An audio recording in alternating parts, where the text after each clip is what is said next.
Yo, what up, family? We are back. Sky and Lukas back with you. Super stoked to get the YouTube channel cracking, and we got the podcast rolling as well. Today, we're going to jump into our free agent discussions for the quarterback position throughout the rest of the week. And next week, we're going to have running back, wide receivers, and tight ends as well. Before we get into it, Lukas, how you doing, my man? Doing good. I'm ready to get the YouTube video rolling. I feel like this is a much better experience, I feel like. I love it, man. I love it too. And you know, we're grinding. We're in the beginning. We'll have a nice man cave backdrops here when we get going, and maybe I'll get an Emmanuel Sanders 49ers Yeah, jersey there we go. behind me if that works for you. Sounds good. Yeah, man, we are turning the corner. We had the 2019 recap episodes last week. We had a Super Bowl recap, of course, with the Chiefs beating the 49ers. I have collected myself back together after that tough, difficult defeat with a win 9 minutes away, but nonetheless weren't able to pull it down. So let's jump into 2020, man. This is the first one of really diving into things today. Again, we're going to jump into free agents, quarterbacks. Thursday, we'll have running backs. Next week, we'll do wide receivers and tight ends, as I mentioned. We have 12 quarterbacks to talk about today, some more fantasy relevant than others, but nonetheless, all of them important for us to talk about with a landing spot. A lot of big names, some maybe backup quarterbacks that haven't been relevant yet, but certainly could be and will be in the future. So we'll dive through it here, man. I'm going to mention the team name, their stats from last year, a couple of notes. We'll talk about their market value and where we think they're going to end up for 2020. Without any further ado, let's kick it off with two of really legends of the game back-to-back here, Tom Brady and Drew Brees. Let's start with Tom Brady here. Of course, longtime Patriot, career Patriot, 4,057 yards, 24 touchdowns, 8 interceptions going into his 42nd season. Brady is the legend, obviously. 6 Super Bowls in 20 years with New England. They don't really have a surefire backup with Jared Stidham and Cody Kessler behind Brady. And although he's not the Tom of old, he's definitely not the biggest problem for the Patriots in 2019. Their offensive line was banged up. The running game never really got running.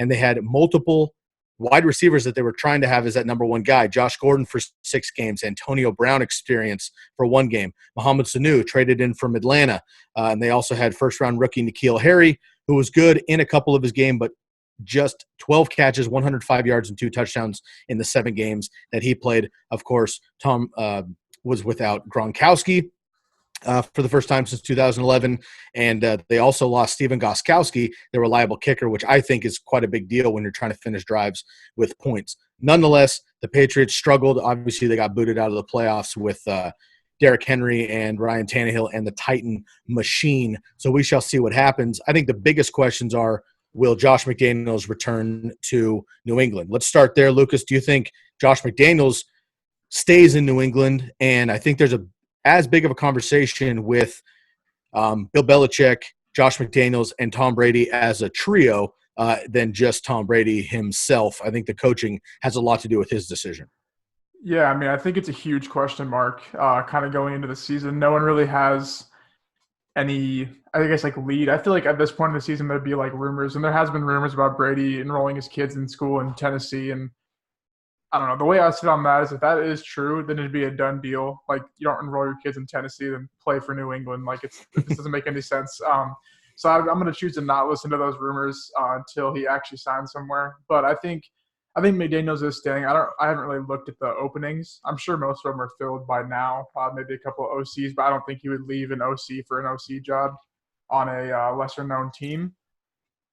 I don't know. I mean, for fantasy value, Brady's kind of a QB2 in Superflex, maybe a streamer when he's playing the Dolphins every once in a while, but that's really about it. In terms of like his market value or where he will fit in, the Patriots did say, I think 2 weeks ago, they were going to offer him 30 mil, as well as the Raiders said they were going to do that. And then I guess the Titans are one of the front runners now, and the Chargers were another team that said they would pursue Brady. So I think he's going to be sitting right around the $30 to $35 million deal.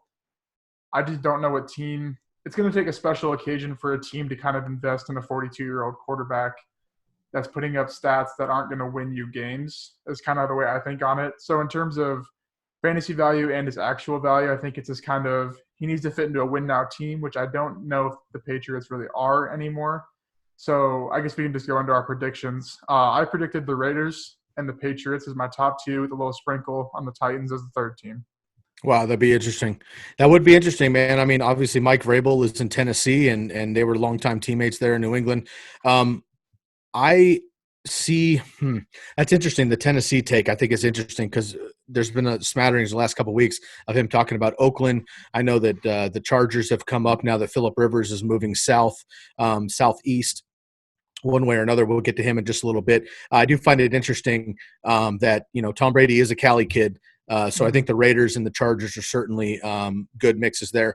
I also picked the Patriots. I just think he'll come back. If he doesn't, though, I think he could end up in Oakland, which I don't think is a good fit for him. But I do think he could potentially end up there. And obviously the Chargers, a potentially good move there. The Titans thing, I think, is a new thing. I see that.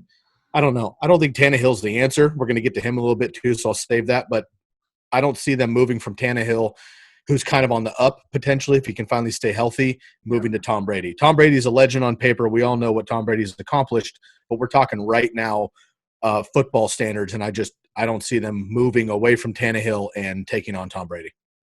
Yeah, he needs to fit into a win now team, and we'll kind of see how, because there's a bunch of other contracts that will go into effect in playing a role, and if they have the cap space to get him, as well as retaining their other stars. So it's a big chain of events, even though it really doesn't seem like it to start.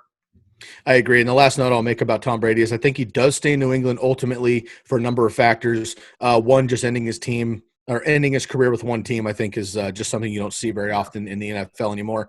Also, moving his whole family all the way across the country for another year or two seems kind of silly. And Josh McDaniels has done a great job as the OC for the Patriots for a very long time, catering to Tom Brady's debilitating skill set since really like 2012. And I think Tom does well at what he can do, but he's not airing the ball out anymore. He's not really taking games over. He's a great team manager, and he controls the game. So everybody out there knows that Tom's the captain. I think that's important. So that's not going to happen with John Gruden, I don't think. I think we've seen a lot of skepticals with the Raiders over the years. I just don't think that's a great fit for Tom Brady. He would have a lot of weapons, though, down in LA with the Chargers, though. So we shall see. So you and I both kind of somewhat agree that the Patriots, Raiders, and Chargers are in the mix for Tom Brady, and with a sprinkling of potentially the Titans, but I think that's the longest shot there. Let's move on to another one of the game's greatest quarterbacks. It's a pretty incredible time here with all these legendary quarterbacks we've grown up with, retiring and whatnot. And then, of course, these guys riding off into the sunset pretty soon. And then this new wave of quarterbacks coming through the league is absolutely incredible. Next up, Drew Brees, 2,979 yards. Of course, he did not play all of the games this season, so he was sub 3,000. 27 touchdowns, 4 interceptions going into his 40th season. Drew Brees failed to play at least 15 games in a season for the first time since 2003. Of course, that was with the San Diego Chargers back then, before Phillip Rivers. He injured his hand against the Los Angeles Rams in week 2. He was out until week 8. And his overall completion percentage was just 0.1% less than his NFL record, 74.4% from 2018, and he still threw 27 touchdowns in just 11 games. The Saints are still in the convo for Super Bowl contenders, in my opinion, I think every single year, although they've been cut short the last couple of years. And him leaving New Orleans just doesn't make sense. Just like Tom Brady in New England, Drew Brees has meant so much to the resurgence of the Saints from the Aints era. What he means to that team, fan base, and the city of New Orleans, winning the Super Bowl after Hurricane Katrina and whatnot. Tom Brady leaving the Patriots and Drew Brees leaving the Saints just doesn't compute in my brain, but we do need to talk about it. So for me, it's a less of a conversation than we have with Tom Brady. Drew Brees is a Saint next year, in my opinion. Yeah, I mean, I don't think he would go to any other team. I just don't see – I think there's just certain people that are kind of just loyal to for sort of what they've done. And like you said, the Hurricane Katrina, there's just more of an emotional connection than Brady. It seems weird to say, than Brady's 6 Super Bowls, I think. There's more of just a overall Drew Brees legend. When you think of the Saints, that's who you think of right away to me. Totally I think he stays. And I think with that is – he stays or he retires. I don't think he's going to stay with the same team they had last year. I think he's going to stay with the sort of promise that that team's going to add a weapon. They're in a prime spot in the draft, probably sitting 24, 25 ish. I'm not for sure where they're at for sure to add one of those like tier 2 wide receivers for the rookies. They have cap space to work with in free agency. Jared Cook kind of had that surge at the end of the year to kind of lead them into what they could easily have as 3-4 options on the offense with Kamara, Michael Thomas, Cook, and if they add someone. And even if they get a free agent wide receiver, they're still in a good spot to sort of sign or draft a quarterback like a Jordan Love, kind of just an underwhelming quarterback at that 24 spot, or maybe they could trade up. Because I guess with Breeze, we can kind of lead into the other two, comes Bridgewater and Taysom Hill. So with Teddy B, we kind of thought that this year, after he went 5-0 this year, he played good enough for them to win, obviously 5 games in the 5 he started. We kind of thought that he was going to be the future of this team after kind of the good start to his career and then disappointing because he got hurt. But then there was rumors coming out a couple weeks ago that Taysom Hill is the franchise quarterback, or they want him to be the franchise quarterback, and Breeze would stay and share snaps with him. So it's kind of just a big, I don't know, it's not like an issue, but it could definitely be one if they sort of mess it up in terms of money and how they approach the future with the intent of signing like Teddy Bridgewater or Breeze and Hill back. 100%. Let's talk Teddy a little bit more. He was 5-0, as you mentioned, in Breeze's absence in those couple of games. 1,384 yards, 9 touchdowns, 2 picks. Still just 27 years old. Feels like he's been in the league for a very long time. He did have an impressive 65.2% completion percentage. That's still ridiculously 10% lower than Drew Brees, but we won't talk about that. My opinion of I actually like Teddy B a lot. When he was at Louisville before Lamar Jackson, actually, I like Teddy Bridgewater a lot. He's a dual threat quarterback, or was before his back-to-back knee injuries. I just think he doesn't play with as much kind of I wouldn't be confident that he can drive 2 minutes, throw a few bombs, pick up 2 or 3 first downs with his legs, and keep us moving. You know, I think he's a great game manager. I think he's going to be he's a safe quarterback. He's not going to make a lot of mistakes. He's going to win games. He won't lose games. He's kind of Alex Smith-ish at this point, where he was drafted to kind of be Lamar Jackson-ish at the time, believe it or not. So for me, Teddy Bridgewater is a similar quarterback to Drew Brees, just less able, in my opinion. Yeah, you hit it right on the head with the whole lesser. I think like swagger might have been the word, or sort of just like a Tom Brady, Drew Brees type confidence. He kind of just reminds me of like Jimmy G before the start of this year, kind of how I would have pictured like Jimmy G leading the Niners. It has kind of been a sort of laid back, average season, maybe going like 9-7, 8-8. But yeah, I mean, it'll be interesting to see what they kind of do. I think with this situation, we will know sort of before free agency, because I think they won't wait to sign Breeze back. They'll kind of get that inked in and then attach Taysom Hill to the end of that contract in a way, kind of letting the markets go after Teddy B. Because I think Sean Payton likes Teddy B. I think he's a good enough guy to let Teddy B have that opportunity to be the bigger name in free agency. Because I think the rest of these guys are sort of, I don't want to say like locked in, but they kind of really are compared to, say, a Teddy B that kind of still has a lot of career ahead of him. I agree. Let's talk 2 scenarios here with Drew Brees that'll lead us into Taysom Hill as well, and then we'll move on. 2 scenarios here. Drew Brees stays in New Orleans. There's no room for Teddy Bridgewater. He hits the market. Drew Brees leaves one way or another, leaves team or retires. Still don't think it's Teddy Bridgewater per se, and I think Taysom Hill gets that chance. Let's go with the first one really quick. Let's say Teddy B leaves New Orleans as well and hits the market. Where do you see him landing potentially? I think, I put Saints or Saints. I put Bears or Saints. I think the Bears have stated that they want to sign a veteran quarterback, but I think they just want to sign competition for Trubisky. And I don't think Teddy B's skill sets are far off of how they run Trubisky in that offense. I do see, I guess you put Panthers, I'll just say, I do like that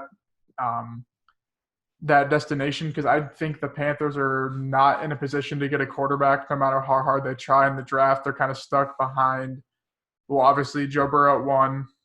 A team could trade up to get Tua, and then I think they are behind the Chargers. Yep. I believe. Yeah, so Herbert probably there too. So they're kind of stuck, and it's not a bad thing because the rest of their team's really good. They got a new coaching staff. I just think they're kind of in that spot where they could sign to kind of compare Teddy B to what Tannehill did last year, sort of. Just kind of bring him in somewhere, maybe compete, sort of like the Bear situation on like a 1+1 deal, just sort of just add more competition and let someone take over. Pretty much what Tannehill did. We thought he was washed, and he won that deal and then went to the playoffs. So I think There you go. Panthers or Bears, I think, is a good destination. Cool. I did put the Panthers, you're right, and I also threw the Raiders in there again. I mean, I think the Raiders are going to move on, or try to, at least from Derek Carr one way or another. Brady might be the front runner right now, but if not, Teddy B potentially is a safe quarterback, again, who's not going to make a lot of mistakes. And I think that the Raiders just kind of need a steady head on their shoulders, and I think Derek Carr, talented, but still kind of sporadic there. So I think John Gruden would like somebody coachable, and that is going to be a safe option there in the West Coast offense. Let's move on to Taysom Hill then really quick. Obviously not very fantasy relevant yet, but we have seen – I mean, Taysom Hill's ridiculous. He had – so this is if Drew Brees moves on, Teddy B moves on, Taysom Hill may be the franchise guy there for New Orleans. We'll see. He had 55 passing yards as the backup quarterback, or the third-string quarterback, I should say, for the Saints. But he had 156 rushing yards, and he's just 29 years old. Taysom Hill is one of, if not the most versatile player in the NFL all around. He was signed as an undrafted free agent by Green Bay in 2017 and then acquired by the Saints shortly after that. He's played literally every skill position on the field for the Saints, including returning kicks and punts, and running back, flanker, wide receiver, tight end, and quarterback as well, obviously. This is Drew Brees' team until he moves on, but Taysom Hill can play anywhere on the field. Sean Payton likes that, so obviously he's going to stay relevant. And in 2019, Taysom Hill had 6 pass attempts for just 55 passing yards, so we have to see how he can be as an actual starting quarterback with frequency. But again, he had a combined 56 total touches, running and receiving, for 390 scrimmage yards and 7 touchdowns, 1 rushing and 6 receiving. So obviously he can be played anywhere on the field there. So I personally think that he could get it done as a quarterback, but he had more receiving touchdowns. Taysom Hill, third-string quarterback for the Saints, had more receiving touchdowns than Travis Kelce, George Kittle, Devontae Adams, T.Y. Hilton, Odell Beckham, Alshon Jeffrey, Juju Smith-Schuster, Robert Woods, Brandon Cooks, and many, many others. So I just want to, again, keep expressing how much of an athlete he is and can play anywhere on the field. But I do think he is the next man up, and Sean Payton has mentioned that. So with, 3 of the best at their position, Drew Brees, Alvin Kamara, Michael Thomas, still in the mix, I think there's a little room for Taysom Hill right now. However, in dynasty leagues, if you have a free spot, Taysom Hill is probably under waivers because nobody would have picked him up for a skill position. I might just stash him on my bench for another year or two and see what happens, because if he is 80% Drew Brees with this offense, still very young, and the potential's through the roof, I think that Taysom Hill could be a great get for free right now in dynasty leagues. Otherwise, I wouldn't be playing him unless you have a super flex position where you could risk it with everything else he does. But you and I both think that he'll stick with the Saints, of course. He is a free agent technically, but we think that he'll be the backup at least, and maybe the starter there. Any quick comments for you on Taysom Hill? Yeah, the only thing, he's restricted, so he's locked in at the Saints. No one's going to give him money for the Saints not to match it. So he's locked in. He'll get like, I don't know, a $5 million contract, I think. Something good enough for him, but still kind of compensates for a backup quarterback role. And ultimately, just to set it straight, what do you think happens with the Saints quarterback position this year? I mean, I guess if I were them, I'd sign Brees back to a 1-year deal, get Taysom Hill, just let him sit there unless you want to sign him. It doesn't really matter. You're going to give him whatever matches, or just whatever his contract is that kind of equates to. I think that they attach a pick to them or something when they're restricted. I'm not really for sure how it works in depth. But I think they should go after a Jordan Love kind of at that pick 24, because I don't know, they need to do what the Patriots aren't doing and prepare for the future, because they don't want to be stuck in that situation next year, honestly. Mm-hmm. So I think he stays, yeah. I think Drew Brees stays as well, and I think Teddy goes. Taysom Hill is another kind of wild card this year, and we'll see where the Saints end up next year, and Taysom Hill moving forward. All right, let's move on to Dak Prescott. Man, there's a lot moving around here. 4,902 yards, 30 touchdowns, 11 interceptions, career highs all over the board for Dak Prescott. Great offensive year statistically for the Cowboys, but again, fizzled out here. Dak Prescott is yet to miss a game in 4 seasons and had career highs in completion percentages, attempts, yards, and touchdowns. The only knock to 2019 was that he only had 3 rushing touchdowns, which he actually had 6 rushing touchdowns in each of his first 3 seasons. He's clearly the right guy for Dallas, and I don't think he's even hit his prime, to be honest with you. Jerry Jones needs to bring him back and needs to pay him. It's just a matter of how much. Of course, they just signed Zeke big time. They have Amari Cooper to talk about as well. Dak Prescott just basically came out. His market value is roughly 33 to 35 million. He just came out and basically denied $33 million offer, making him essentially wanting Mahomes' money, which I think Mahomes will set the market at 40 plus. I guess 2 questions for you. A, do you think he'll get that kind of money from Dallas, which would obviously keep him in Dallas? B, if not, where do you see Dak actually moving?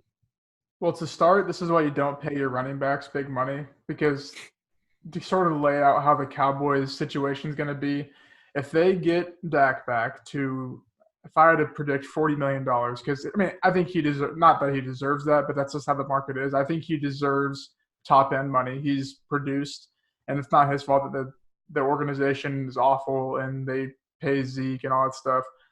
If they pay him, they can't pay Cooper. Like, they literally can't pay Amari Cooper unless Amari Cooper takes like $5 million or something dumb, which he's not going to do.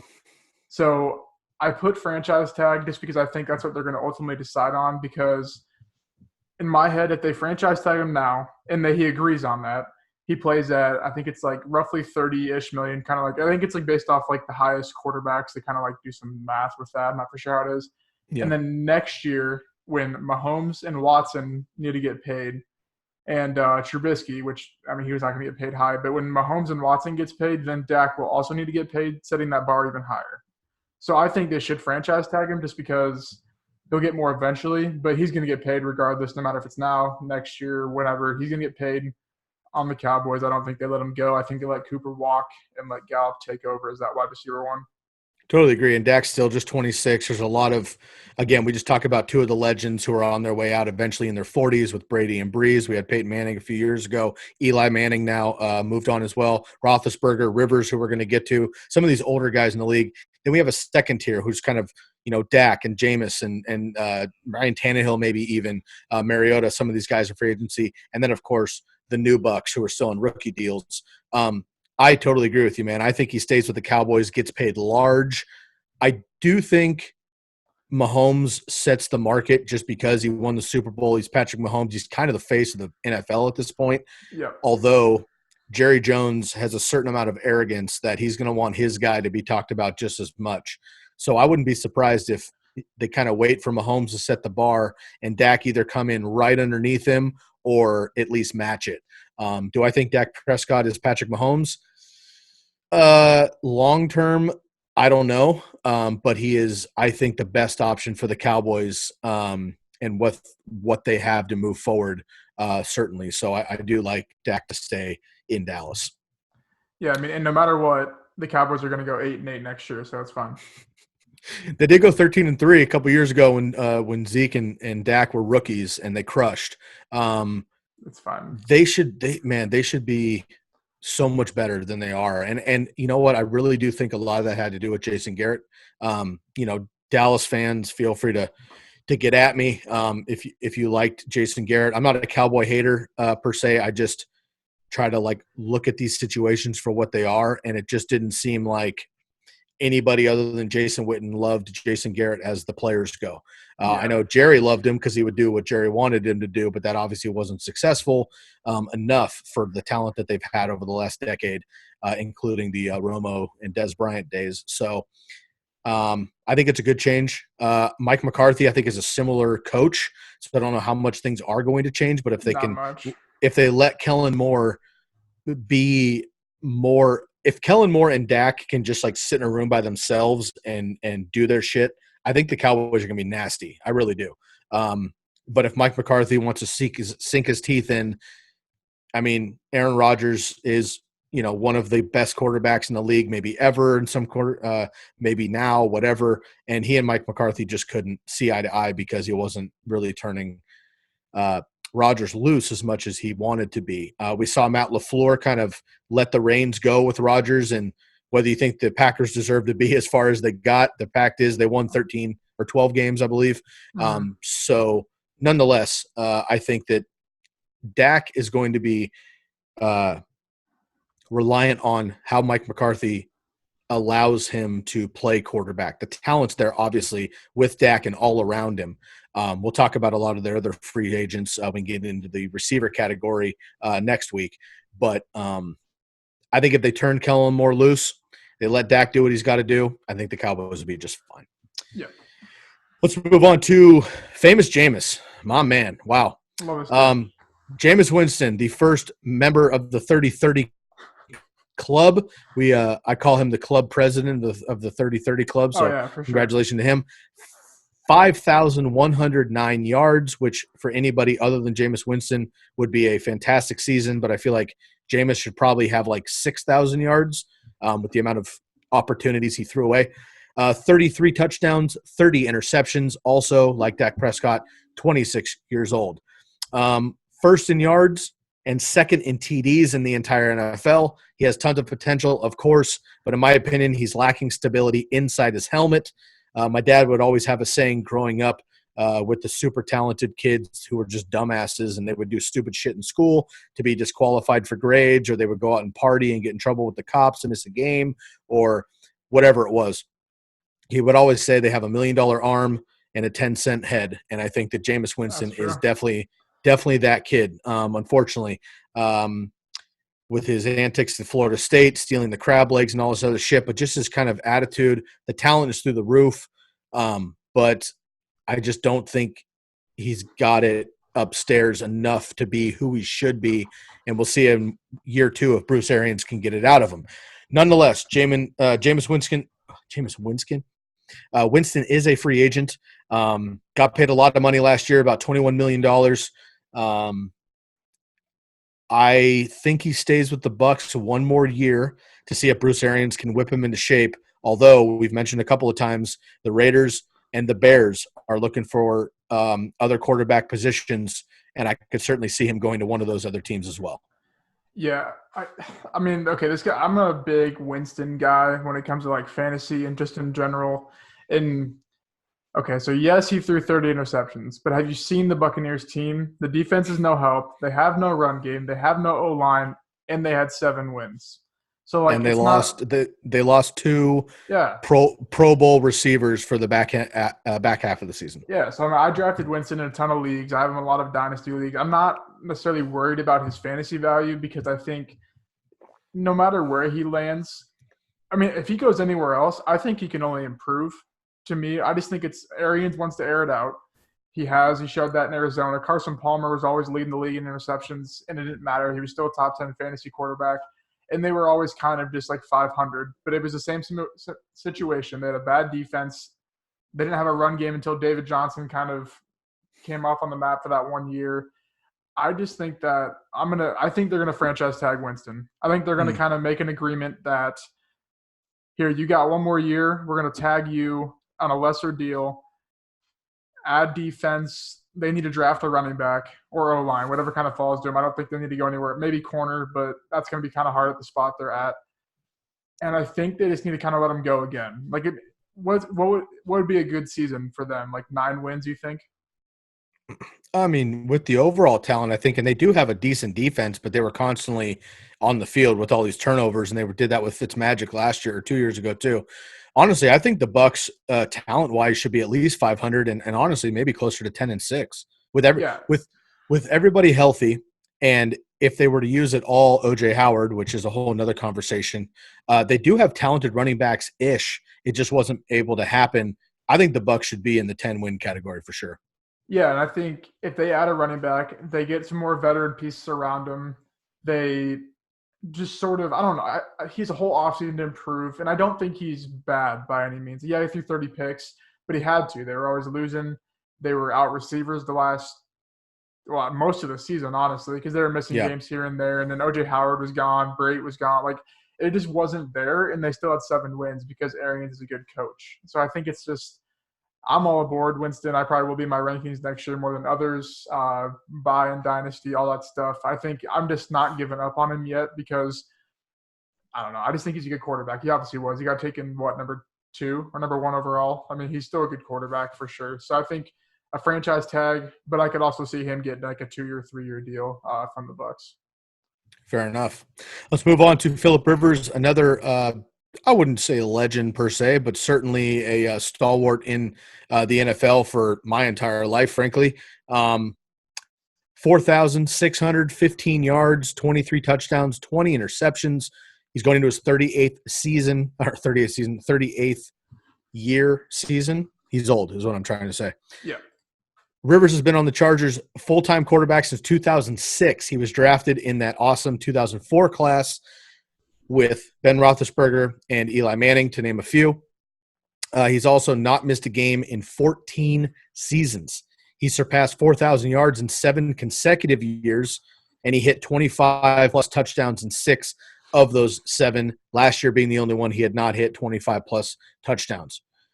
He's consistent but proven unreliable in the clutch late in games.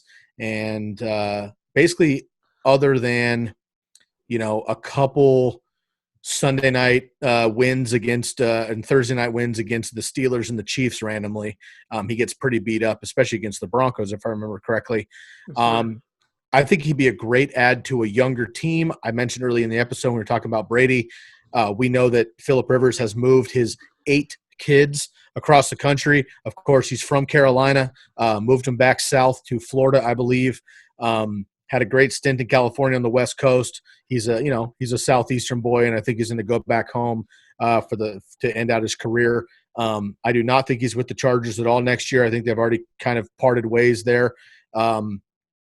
I think I have kind of maybe a surprise name I haven't heard anyone else talk about for him to go to, and we certainly haven't mentioned them yet on the podcast, and that's the Jaguars. He's in Florida. Makes sense. I think about the Florida teams and who needs a quarterback. Dolphins definitely need a quarterback, but they're going to draft one, and they got to start from the bottom. So not sure that's the best fit for Phillip Rivers, and not a lot of talent there anyway for him to succeed. And obviously Jameis Winston in Tampa Bay, we assume he'll stick around there. I look at Jacksonville. Nick Foles isn't who everybody wants him to be anyway. I think they're going to move on. Gardner Minshew, I understand the mustache and the jorts, like I get it.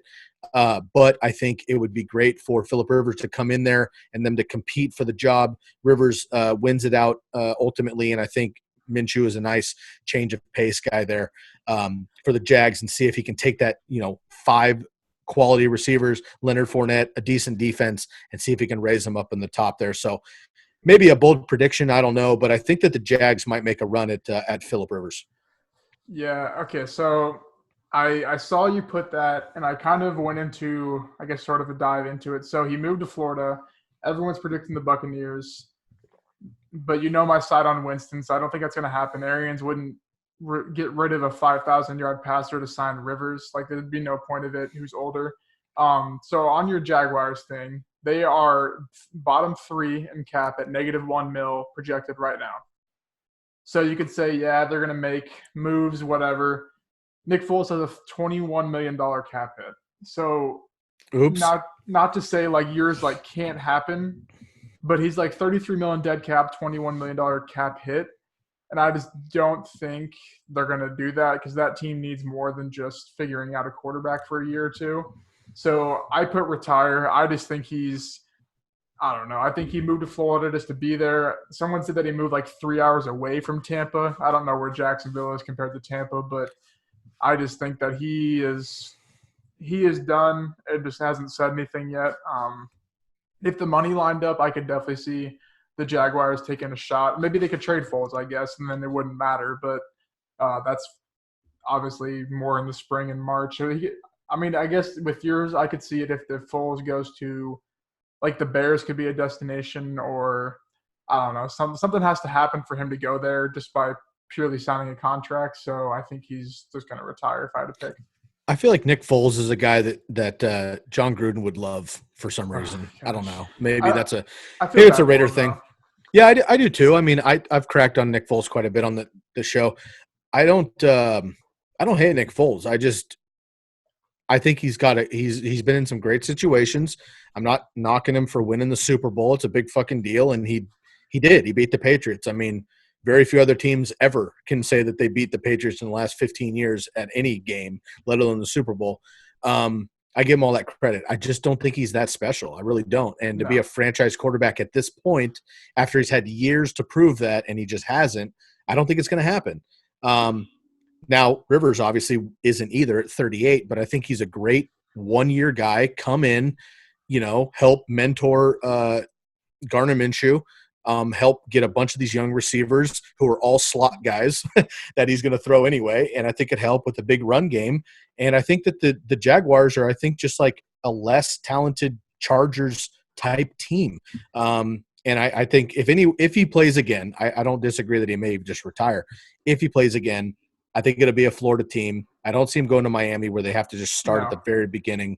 So I don't think they go Tampa either. So I'm going to go with the Jags. And just really quick, Jacksonville's up in the northeastern corner under South Carolina. Tampa's kind of in that central western side of the state, and then Miami's all the way down at the bottom there. So they're really kind of spread out throughout the entire state. So if he's by Tampa, Florida's a big state.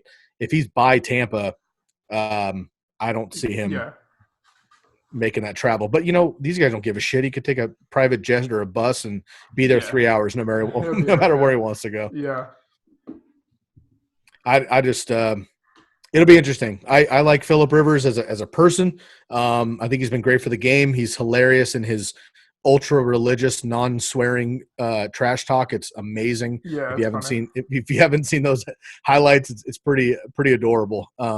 So I'm rooting for the guy. I think he's closer to the sunset than maybe Breeze and Brady at this point.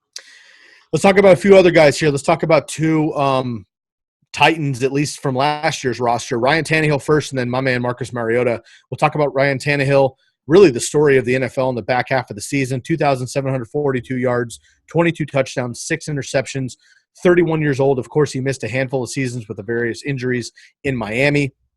Shipped over to start over in Tennessee and eventually won the job with Mariota underperforming, and I'll get to him in just a second. Tannehill was 7-3 after being named the starter in Week 7 for the Titans. He beat New England, of course, in Foxborough for his first playoff win, and of course they made a run only to be taken down by the eventual Super Bowl champions. But Ryan Tannehill played very, very impressively. The talent has always kind of been there. He's just always been injured and with the Dolphins, and it's hard to succeed there in Miami no matter what. Yeah. So I like Ryan Tannehill. I think he gets fucking paid, and I think he definitely stays with the Titans. I think they've made that move. Mariota will be out of town. I'll talk about him in a second. But I think Tannehill stays and gets paid. It's going to be – that's what I would say if I didn't – I kind of took into account the whole Derrick Henry situation and how this team kind of needs to – Also a free agent. yeah, they need to do a really good evaluation of the future. I think this offseason, probably more than the Titans really – I haven't really, followed the Titans very long, but I mean back when, I guess, Steve McNair and all that. I don't really know how well their organization has been just in general in terms of, money and free agency and Jeff overall – Fisher. yeah, I don't really know what they're going to do, I guess, because they've never really been in this situation where they've had to decide between one of the best running backs in the league and, I guess one of the best quarterbacks in the league this last year to who to pay. So ultimately, I put franchise tag for Tannehill because I think if it was me, I would not pay Derrick Henry. I'm anti-pay the running backs. Let him go. Let him get paid or 20 whatever mil holdout. I don't even know what he's going to do. We'll talk about that in the next episode. But I think if they were just – what I think they're going to do is franchise tag Tannehill, give him one more year because you can't just – I don't know, 10 games is a good sample size, but I'm not fully bought into franchise quarterback in the future. And then if they do get Henry back, they're going to be limited money. But I think ultimately he stays in the Titans. I don't think he goes anywhere else. But I would like to see them let Henry walk, pay Tannehill, draft a running back, maybe add a couple weapons for him more. because, I mean, A.J. Brown's okay, not in man coverage, and Corey Davis is definitely not the answer. Jonnu Smith, dude. You got to pay my man, Jonnu Smith. You mean Anthony Ferkser, their tight end one in the playoffs? Killing it. Oh, my Killing it. gosh. They're going to save a little money with Delaney Walker probably riding off in the sunset too. I could see – now we're going to do running backs on Thursday, so I'm going to save my Derrick Henry, but I'll just put a little nugget out there for you all to chew on. I could almost maybe make the argument that it goes the other way, where they tag Henry and pay Tannehill. He'll hold out. Well, yeah. We'll save that for Thursday. I personally think he stays with Tennessee. I think they do pay him. Although I want to believe in Tannehill. I feel for the guy just being injured his whole career and being in Miami and not having a chance. And 10 years later, he's pretty effective with the Titans, although in a small sample. I want to believe in him, but I have a feeling he might be a Nick Foles type situation too. And exactly. I'm a little worried about that. I think he's going to get a shit ton of money because they don't have a choice otherwise. But we'll see if he's that good. I believe in AJ Brown a lot more. I understand he had some struggles, but he's a rookie. Yeah. Dude, you can't teach physical beastness, and that's what he has, and not a lot of guys have that. So we'll move on to my other man, and kind of a RIP to my man Marcus Mariota. Of course, I'm not shy that I'm a Duck. I literally live 5 miles from Autzen Stadium here in Eugene, Oregon. Went to school at University of Oregon, yada yada. Love Marcus Mariota, and I'm just super bummed that he's had a tough ride in the NFL. 1,203 yards, 7 touchdowns, 2 interceptions, still just 26 years old. A rough start to what should have been a very promising career, winning the Heisman Trophy, getting drafted number 2 behind Jameis Winston on accident. Fun fact that I always love to bring up to Jameis truthers who don't like Mariota for some stupid reason. Marcus Mariota and Jameis Winston played their first NFL game against each other. Jameis threw 4 picks. Marcus threw 4 touchdowns. I'll just say that real quick. Injuries and inconsistent play in Tennessee led to his benching for Tannehill. The rest is history, of course, from 2019. Mariota is super athletic still and has the chance to start over, but it has to be the right situation. We see this all the time with NFL quarterbacks. A great one that is near and dear to my heart, unfortunately, is my man Alex Smith. I watched Alex Smith get drafted number 1 by the 49ers when all of us wanted Aaron Rodgers, even back then, because Rodgers went to Cal. Cal and San Francisco are fucking neighbors, and it didn't work out. Anyway, we get Alex Smith from Utah, whatever, dual threat quarterback. He had 7 offensive coordinators in 8 years. Niners were shit the entire time. Of course, that's my team, my childhood. It was rough. Goes to the Chiefs, gets Andy Reid. Alex Smith is all of a sudden in the MVP consideration a year later. Unbelievable. Coaching means everything in the NFL most of the time. I think Mariota needs a fresh start. I think he gets a fresh start. I see him potentially going to a backup situation for the most part, but hear me out. The Raiders, if they need a starter, but there's a lot of other guys that I think they would pick before Mariota. Ravens and or the Seahawks, of course he comes in as a backup behind Lamar Jackson and Russell Wilson, but if either one of those guys were to get hurt with the running with the frequency that they run, if one of those guys were to get hurt, they need a similar quarterback to pick up that offensive scheme. I think Mariota is definitely better than Geno Smith and better than RG3. So I think he's a great backup quarterback for one of those guys, if not a starter somewhere else. Yeah, so I kind of have I don't know. I kind of made this up in my head, and now I'm just going to kind of stick with it the last 2 weeks. So my friend's a Colts fan, and I'm a huge Chris Ballard fan, just kind of the way he runs football in general. Because I'm kind of like, I don't know, I dig this type of stuff, and this does translate to fantasy value for sure. But I put the Colts. So I guess the way I'm looking at this is the Colts learned this year firsthand the whole Tannehill, Mariota experience, bringing in a quarterback for competition. Obviously, Andrew Luck retired last year. The Colts had to go with Brissett. There was no one else they could go with. And I don't think Brissett played bad because he didn't have any receivers. He was starting my boy Zach Pascal the whole year and half a tight end most of the time because it was like either Doyle or Ebron or neither. Or it was a bad situation. They still managed a decent year, sitting right around the Broncos at pick 14, I believe. But the way I think of this is they give Mariota a chance to compete with Brissett. They go build because obviously I think the Colts are building for the future for sure. But Totally. I don't think at 14 they're going to get the quarterback they want, which is Herbert, because I think after the Senior Bowl, I think Chargers are locked in to take him or two of. There's no way Herbert falls to 14 after what he did in the Senior Bowl and kind of the hype he's been getting. I think what the Colts need to do is draft best available, add a running back maybe in free agency of the draft, bring in Mariota to sort of create that like competition tension that the Titans did, and let it ride from there and see if they can make the playoffs. And that division is tough, but the division kind of sucks. Like, I mean, like it's the Texans, Titans, and Colts. Either one of those teams can make the wild card, but they're going to lose round one probably. Like, I mean, except I, for this last year. Go ahead. Sorry, I don't want to cut you off. I think about this a lot actually because the Niners, I think the NFC West, I think is very a similar division. I would correct you really quick. I don't think the division sucks. I just think all of them are like 500 type Yeah. clubs, and they win ugly, they lose tight games, and they can all beat up on each other. So I don't think they suck per se. I think they're all just the same skill level. And if the Jags get a reliable quarterback, and the defense shows back up, they're back in the pack. The AFC South and the NFC West are pretty nasty divisions. Sorry to cut you off. I just want to mention that. I think they're very, very competitive. Yeah, so I think it's more obviously we saw last year Ballard did not spend any of his cap money for who knows what reason. He never like really addressed it, and no one really cares to ask him because the man drafted Quentin Nelson and they're in love with him, and he's just been doing a great job. They were sitting at number 2 in cap. I don't know. I think I'm just kind of fixated on the Colts waiting until next year because say it doesn't work out, then they're going to get Trevor Lawrence or Justin Fields. Yep. And they're going to be sitting literally just fine because they built around the team, bringing the rookie in on a playoff team. So I just think they wait, let Mariota, who is good, drafted number 2 overall. He led the Titans to the playoffs last year.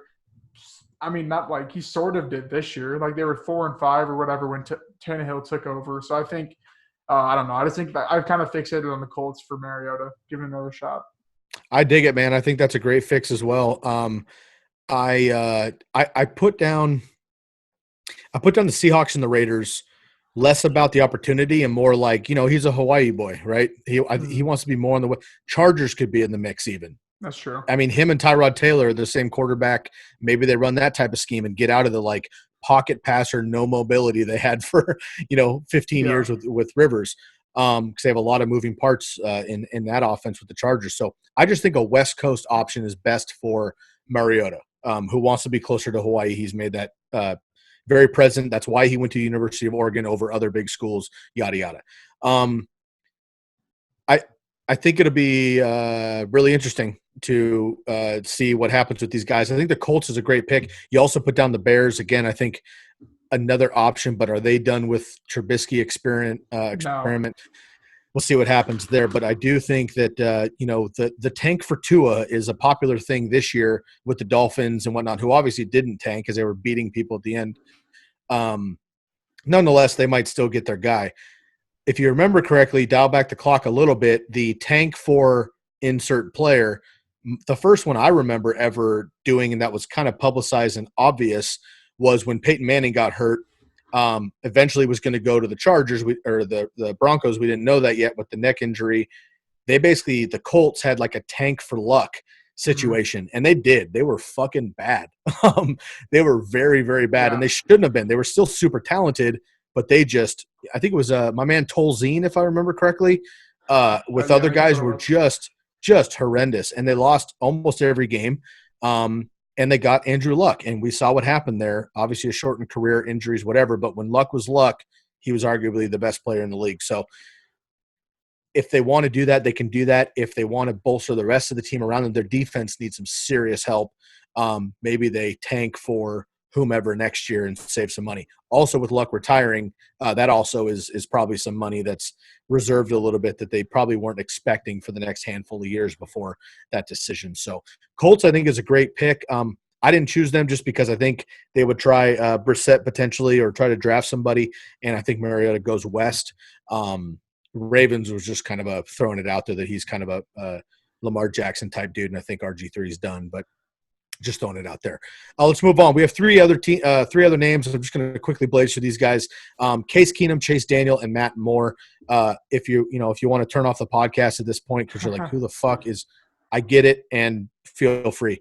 I mentioned these guys for a couple of reasons. First of all, every player can become relevant at any given time in football. We know that, especially in fantasy football. So I'm going to talk about everybody.